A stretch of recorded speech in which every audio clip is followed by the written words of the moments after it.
Modernity did not stop in 1929 for Charlotte Perriand. She wasn't timid, she was bold. And I think this was a chance to explore something new, to create something new. And I think you have to see Les Arcs as part of a larger project on mass leisure, and that skiing wasn't just for the rich. She really wanted everyone to have this joy in the mountains that she had.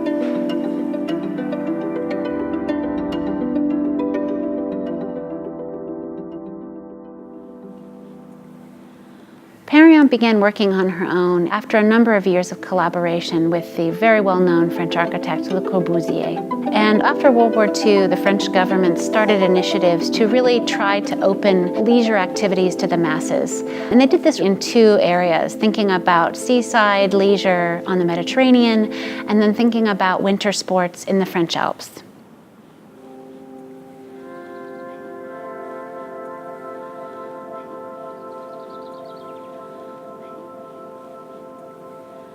The whole complex, the whole mountain, came to include over 28,000 units, and thus really allow a much wider range of society to be able to enter into this form of recreation.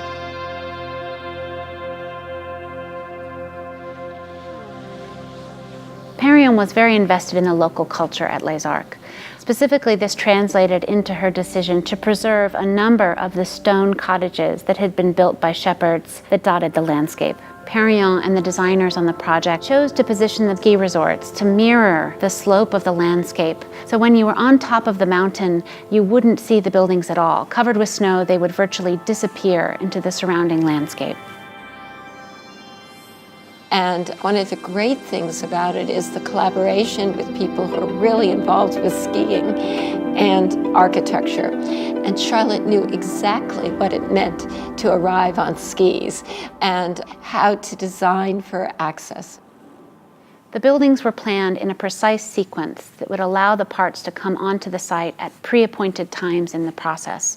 One of the most important parts of this was the prefabricated kitchen and bath units. The kitchen and bathroom were fabricated in a factory off-site, which allowed them to incorporate all of the necessary electrical and plumbing hookups and to be very easily plugged in to the building itself. It really made sense to bring in these prefabricated units because with her expertise, you could mass produce for less money and control quality.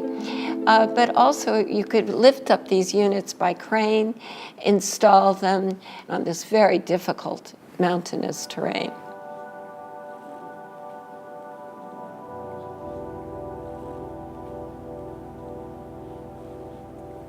The prefabricated kitchen and bath were finished in very shiny, very bright colors, bringing a pop of color to the otherwise subdued palette of the interiors. She designed white walls and very simple furnishings in pine. She designed the interiors to be deliberately minimal. For Perriand, the focus was the mountain. She has the idea that you should open up the door to this amazing view and that you don't need a lot else.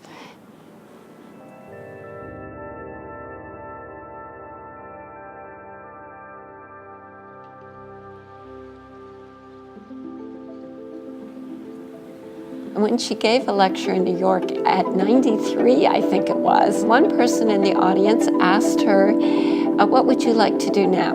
And she said, design for IKEA. She wanted to reach the masses, but she also wanted to adapt to current economic parameters and current technological parameters.